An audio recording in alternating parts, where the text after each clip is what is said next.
Police have discovered another victim in the California shooting, and the identity of the shooter has been revealed. University officials are researching the effects of the 1 October shooting. We'll take a look at their procedure. All this and so much more. Studio G starts right now.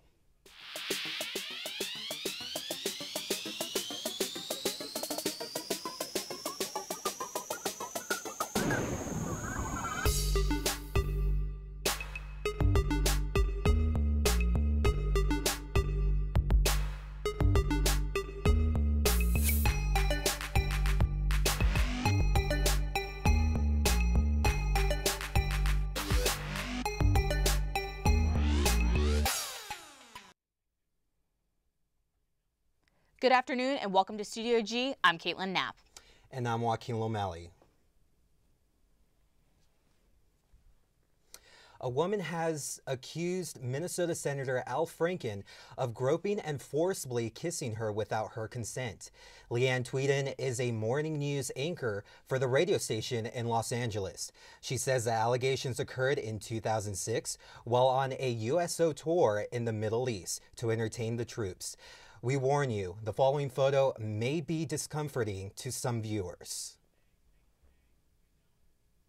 Tweeden says that this photo was taken on a plane cargo on the way back home after the 2-week tour. She said sleeping, did not give any consent, and did not see the photo until she was at home looking through a CD of pictures taken by the tour photographer.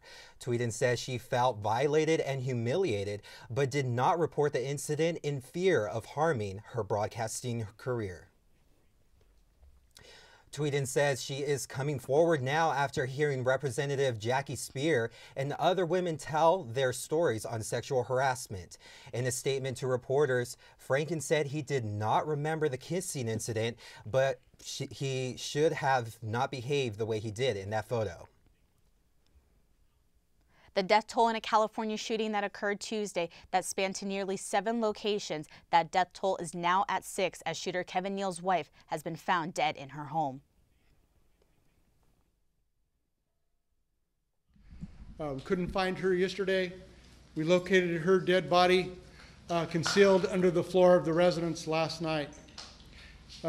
She was an obvious victim of several gunshot wounds.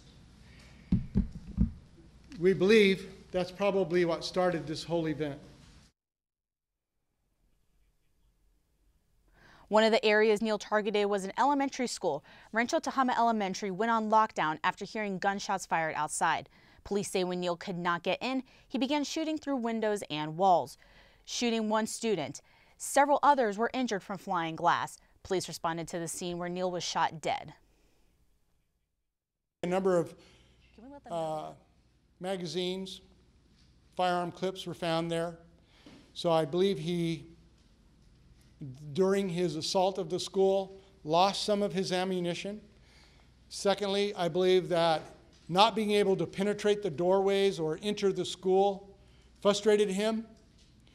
And just looking at the videotape of that incident, I think that he became frustrated. I'm here too long, because there's no doubt that he did not want to give up. So I think he elected to find other targets. I mean, it is monumental that school went on lockdown. I really truly believe that we would have had a horrific bloodbath in that school if that school hadn't taken the action when they did. Neal was out on $300,000 bail after being charged with stabbing a neighbor back in January. This week, MGM Resorts announced it is making cuts to its Mandalay-based staff. They said several hundred employees will be affected, and by January, staffing will be brought back to normal. A convicted felon wanted for murder committed in Las Vegas has been added to the FBI's 10 most wanted list. Jesus Robert Munguia is charged with a 2008 kidnapping and murder of his wife. Police say Munguia beat her to death with a blunt object and left her body in the car parked outside of their driveway. He is also charged with an unlawful flight to avoid prosecution. Anyone with information is urged to contact the FBI. The Raiders are coming to Las Vegas, but the NFL team may also touch down in Henderson. The team is in talks with the city about a potential practice facility. Officials released a statement from Mayor Deborah March saying that Henderson would be proud to house the facility, and that would bring a great boost to the economy. Boyd Gaming Corporation announced a change in their Do Not Disturb policy. The company is informing its guests that hotel personnel will now enter a room if a Do Not Disturb sign is left on the door for over 48 hours. The change comes after Mandalay Bay received criticism for allowing Stephen Paddock's room to go unchecked for several days before the 1 October incident. Celebrations broke out around Australia as the country voted to legalize same-sex marriage. The results released Wednesday by the Australia Bureau of Statistics revealed 61% of the population voted in favor of the legislation. Politicians are expected to begin drafting specifics of the bill as early as this week. Australia Prime Minister Malcolm Turnbull said he would like the legislation to be finalized in time for the holidays. The Australian people have spoken in their millions, and they have voted overwhelmingly yes for marriage equality. They voted yes for fairness. They voted yes for commitment. They voted yes for love.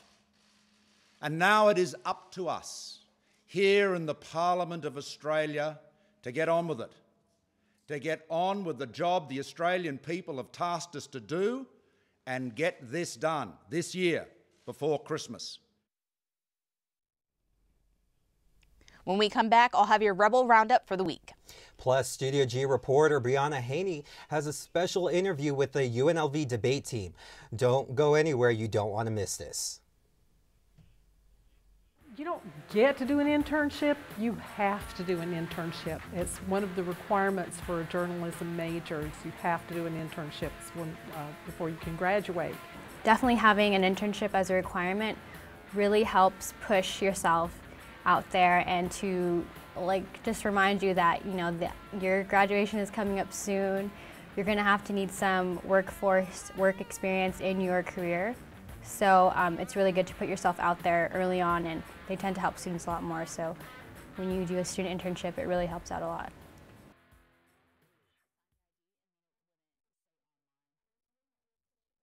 Oh, the station's great. You make friends, you gain skills, you learn how to do all this stuff with audio. It's a fantastic thing. I can grow with everyone, and everybody supports me as well as I can support them. I think it's great. I think it's a blessing to have this kind of equipment from the Green Spun family as well as the state of Nevada. And it's really informative to see, how a radio show really works. Now that I do it, I have friends, I have people that want to hang out, and I get to play music a lot. It's very good too because we have all the top of the line equipment to work with and students here that can help you out, so it's a very, very good way to get involved in the radio.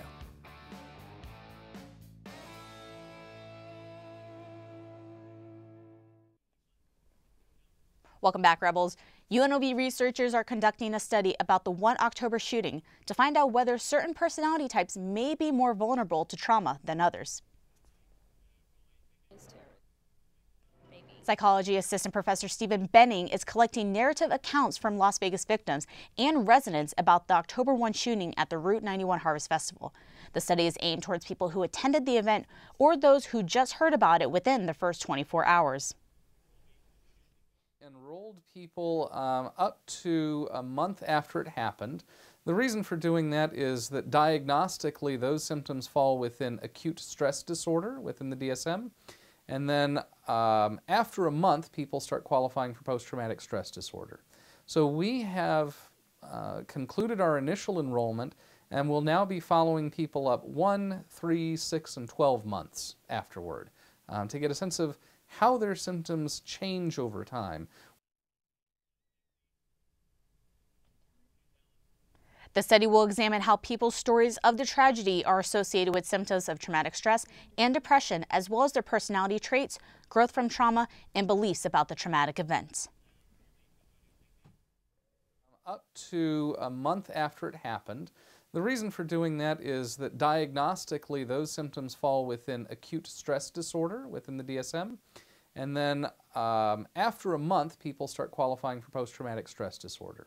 So we have concluded our initial enrollment and will now be following people up 1, 3, 6, and 12 months afterward to get a sense of how their symptoms change over time. Participants must be 18 years or older. The study doesn't pay participants, but research shows there are benefits to storytelling when healing from a traumatic event. Yeah, and you know, as a journalist, you know, covering the event, I mean, not only did it affect the community, but I mean, you know, as journalists covering it, it's, you know, it really breaks us down as well just to see these events. But I feel along with the community, it's really even brought, like, you know, even the media together to really cover this emotional story. Yeah, and I think also bringing in the feel-good stories as well. That's amazing to see all these survivors and heroes and first responders. So in light of the tragedy, being able to tell everybody's story, and I think that's almost what a journalist is about. You're telling the stories of people who may not get the opportunity to tell those stories one day. Absolutely. So I think showing that the community is Vegas strong and how everybody in Las Vegas and around the world are showing it, it's amazing to me. And every day it's still happening. It's absolutely incredible, and people are still coming forward with benefits and donations. On December 1st, they're having the benefit concert at the T-Mobile Arena. Imagine Dragons, the Killers, and this $11.5 million that's on the GoFundMe page, after that concert, that is going to skyrocket. 100%, I think it will. And I mean, especially, I mean, local, like, resident DJs out on the Strip, like, they even, like, you know, came together. And Steve Aoki. Yeah, Steve Aoki, Celine Dion. You know, they all kind of came together for, you know, that special event. So definitely, we'll see. Community's going to stay Vegas strong. Absolutely. And switching gears, on Wednesday, a workshop held at Lead Library was all about making yourself known to the academic level. Studio G reporter Michael Carmona has more on this workshop. There are many students at UNLV who plan on pursuing a master's or a doctorate, but are unsure of what would be the best way to share the work that they intend to publish. One way students can do this is by sharing their professional work across various social media websites while keeping it explicitly separate from their personal accounts. A lot of people have social media where they you know, talk with their friends and their family and have a lot of their personal interest and all of that. But that might not be what you want represented in your scholarly identity. One thing students must do in order to get their work across is to interact and socialize with those in the same academic field. So you need to really know who your audience is, where you can find your audience, and what they react well to. Getting yourself out there is a painful process that actually literally involves getting out there. The more people who you meet, they will introduce you to new people, and before you know it, you have your name on a program in a conference and you helped organize it. One question students have when pursuing a scholarly identity is whether or not the work they produce will have any actual impact. After they've gotten into the habit of looking at their work as the foundation for a further body of work, then it gets a lot easier to say, this is who I am, this is where I've been, this is what I've done. One thing to keep in mind, though, is that many students start out having absolutely no idea what they're doing. There will always be those who are willing to help you find your path to the professional workplace. Reporting for Studio G, I'm Michael Carmona. For more information on similar workshops, you can log on to library.unlv.edu. In this week's Rebel Roundup, it's International Education Week. This week is meant to promote cross-cultural exchange, celebrate the contributions of international students, and encourage students to pursue study abroad opportunities. To celebrate, the International Students Program hosted a parade of flags Monday in Pieta Plaza. Rebels displayed the flags of their countries. The celebration included food and dancing. It is National Diabetes Month. The Rebel Wellness Zone went to the Free Speech Zone on Tuesday to inform students about the different types of diabetes, discuss prevention tips, and how to reduce its side effects. Earlier this morning, the campus Recreational Services and 3 Square hosted a Turkey Trot 5K. The event was open to all ages, and participants could run, walk, or roll in the 5K or 1-mile stroll. The event took place on campus, and each participant received a t-shirt and had a chance to win a holiday season food gift basket. Admission for the event was 2 canned goods. And that's it for the Rebel Roundup.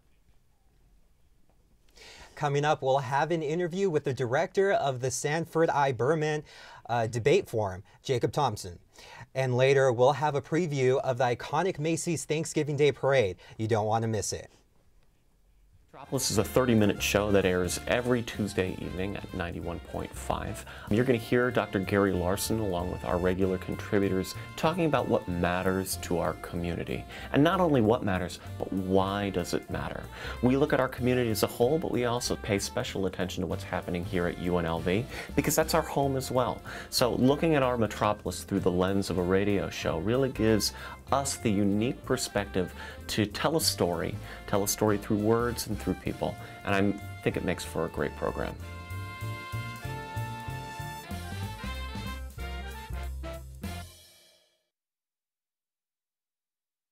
G, at first it looks overwhelming, and at first it looks like it's a lot of work, but I'll tell you what, it's the most beneficial class I've had at UNLV to date, without a doubt.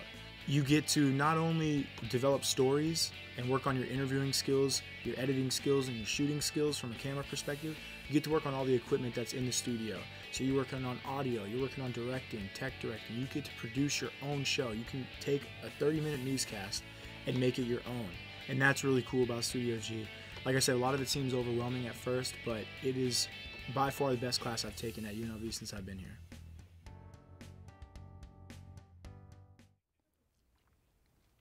UNLV's Sanford I. Berman Debate Forum has had a successful year of competing. I'm here today with Dr. Jacob Thompson to tell us all about it. Thank you for joining us. Happy to be here. Thanks for having me. All right, so the last time we spoke in this setting, it was at the final presidential debate. A lot has happened for the debate team. Can you tell me about it? We wrapped up a pretty successful year last year at the National Championship Tournament with 2 teams advancing to the elimination rounds. I think only 5 other schools in America accomplished that goal. And we began our competitive season this year in September and have had an amazing year so far. So I'm really proud of our debaters. Great. And can you tell me about the rankings? Yeah. So this year we're ranked higher than we've ever been ranked before. We have a team here at UNLV, 2 of our debaters, Jeffrey Horn and Matthew Gomez, who are ranked as the 6th best individual team in America. And there are maybe like 700 or 800 individual debate teams in America. And right now the squad as a whole, the entire team, is ranked as the 3rd or 4th, depending on the metric, best university debate team in the country. Wow, that's pretty impressive. So how long has the debate team been around?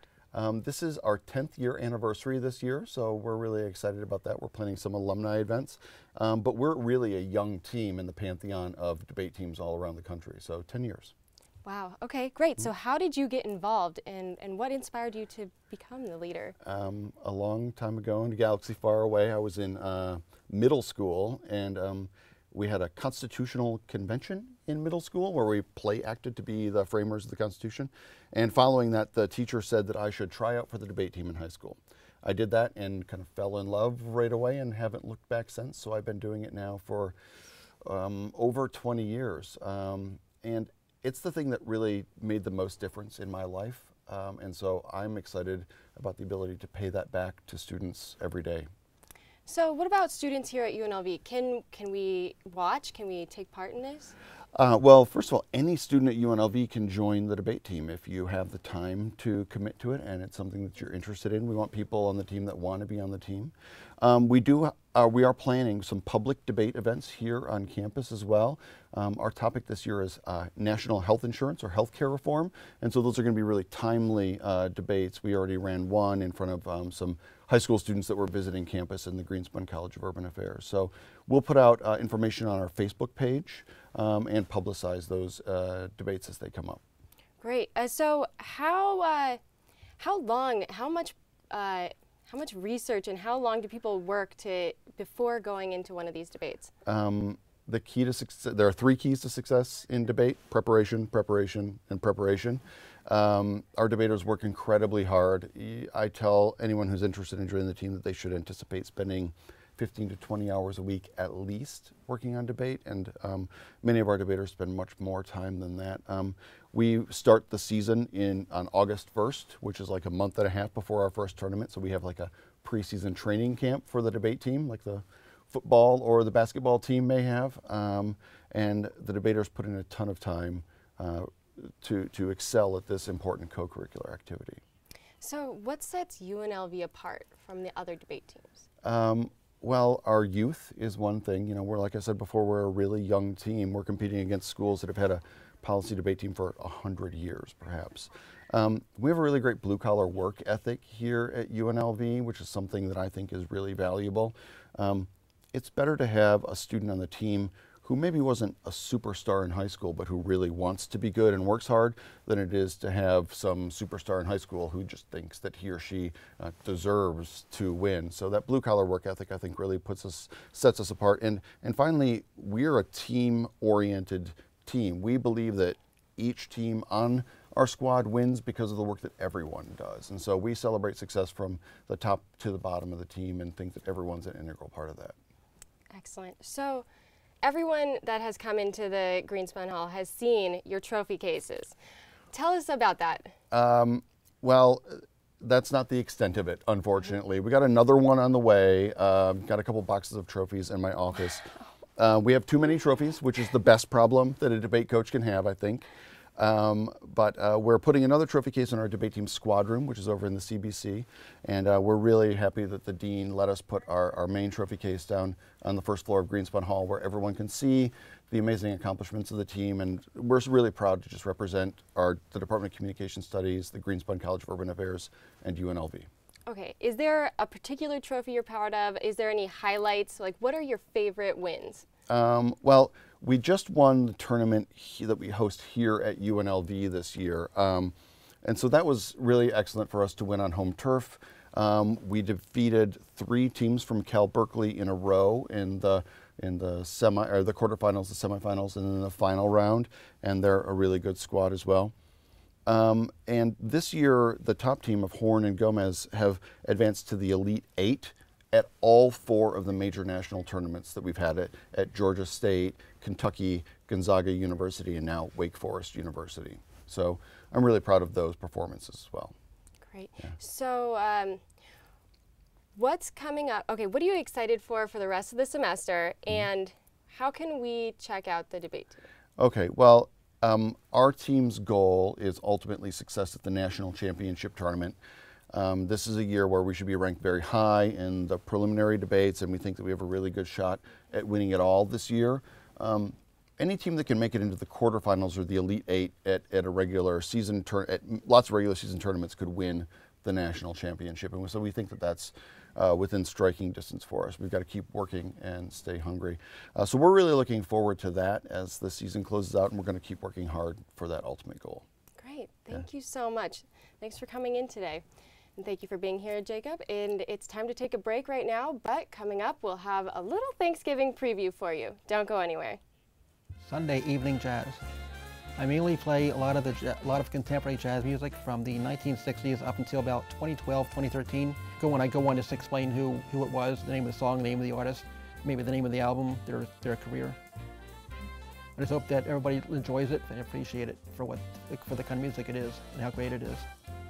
My name is Sam, and I host Sunday Evening Jazz on the rebelhd2.com.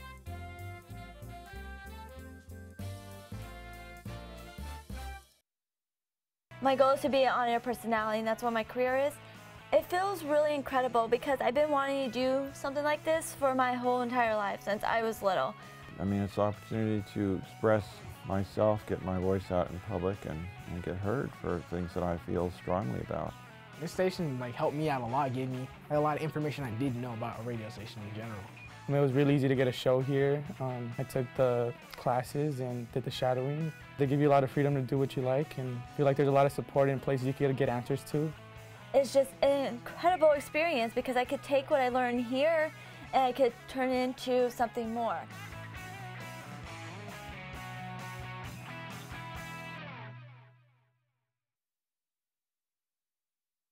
We are member supported. KUNV 91.5, The Source. Here's why you should become a member. Become a part of the public radio family while keeping jazz alive in Southern Nevada. Every member receives a discount card to businesses and restaurants around the valley, along with a premium of KUNV branded items. Exclusive access to KUNV ticket giveaways for concerts and events. And private members-only events with prominent musicians such as Paul Taylor, Vincent Ingala, and many more. We are 91.5 The Source, and that source is you. So become a member today. Welcome back to Studio G. Many survivors of Hurricane Harvey are still recuperating from the aftermath of the storm. With the holidays coming up, one Texas town is making sure everyone has a plate this Thanksgiving. This is a task Dickinson VFW members have done before, but this time, each letter means a little more. Because the end result is a message some have been waiting for. This is a very special one because we're going to give thanks that we're all here. On Saturday, the hall will open its doors for a free Thanksgiving feast. We're going to have turkey, dressing, mashed potatoes, some homemade pies. It's not new. Dickinson police have been behind this event for nearly 20 years. But after Harvey hit in August, leaving hundreds without a home, Officer Tony Valdez hopes this year's event will bring comfort to those who need it. Bring everybody you can, bring all your friends and family, and have some good fellowship and camaraderie there, and that's what it's all about. Holiday help isn't just being served at the VFW.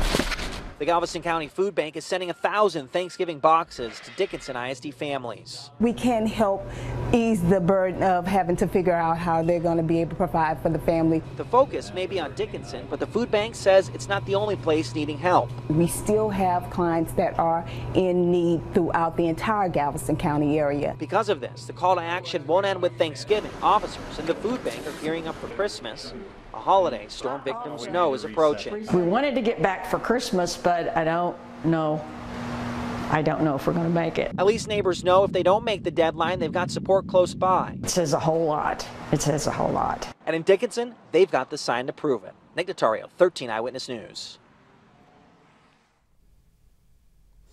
Many businesses throughout the valley are also hosting food drives and Thanksgiving events.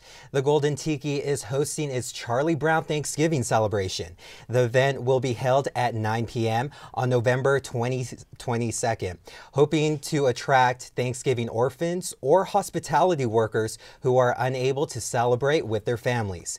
Golden Tiki will set up a ping pong table with buttered toast, popcorn, pretzel sticks, and jelly beans served on a frisbee plate, just like the Peanuts cartoon. And starting this week, the House of Blues will be collecting non-perishable food for their Feed the Souls drive. If giving back to the community isn't enough incentive to participate, guests will receive 30% off their purchase and be entered into a raffle. The drive will go until December 11th. And Stovetop Stuffing is making Thanksgiving a little bit easier. The company is selling Thanksgiving stretchy pants that will give you extra room for all that turkey and stuffing. The pants were being sold for $20, but they're currently all sold out. A group of Lucky School kids in New Jersey got a preview of what will be in the Macy's Day Parade. CNN reporter AJ Ross shares that preview with us. It's like taking a glimpse into a whole new world where your inner child can run free. It was really cool, actually. There's a lot of moving things and all like the sculpting's really cool. The intricate details, the enormous displays, and beautiful artistry showcased year after year at the Macy's Thanksgiving Day Parade are nothing short of amazing, evoking a special nostalgia for many. I think that the floats are actually very amazing because how they create them and build them is really cool. Especially to see them up close and all the detail of it, because it's just really weird compared to seeing it on TV at home. At this warehouse in Moonachie, several students from a variety of schools got a special sneak peek at some of this year's newest floats. From a two-story sensory overload bake shop aboard Entenmann's float to a massive foam sculpture of the Jolly Green Giant kneeling over a beautiful Thanksgiving harvest. creativity knows no boundaries. There's a lot that goes into every single one of these floats, whether it's designing them, trying to take a two-dimensional drawing, and really blowing it up into 3D. So we come up with these beautiful designs, but then we have to figure out how it's going to be put together. Dozens of artists and carpentry specialists have spent countless hours on each float to ensure from every angle, near and far, audiences remain not only captivated, but inspired to pass this special tradition on to the next generation. To think every single year of making something new is a really hard challenge to push the envelope of how they can make something new to really excite people every year. All right, last question before we go. Yes. The food that you're most excited for, go. Mashed potato and a cinnamon. Like, okay, like, that's my favorite part. Like, that's what I look forward to. I mean, each his own. I really like green bean casserole instead. Well, that's all the time that we have for today. Next week, Studio G will be taking a break to enjoy the holiday. So happy Thanksgiving here from our Studio G family. Make sure to eat a lot of turkey and good luck. Exactly. And good luck with those Black Friday deals. Thank you for tuning in, and make sure to join us for our next show on Tuesday, November 28th. Have a great day, Rebels.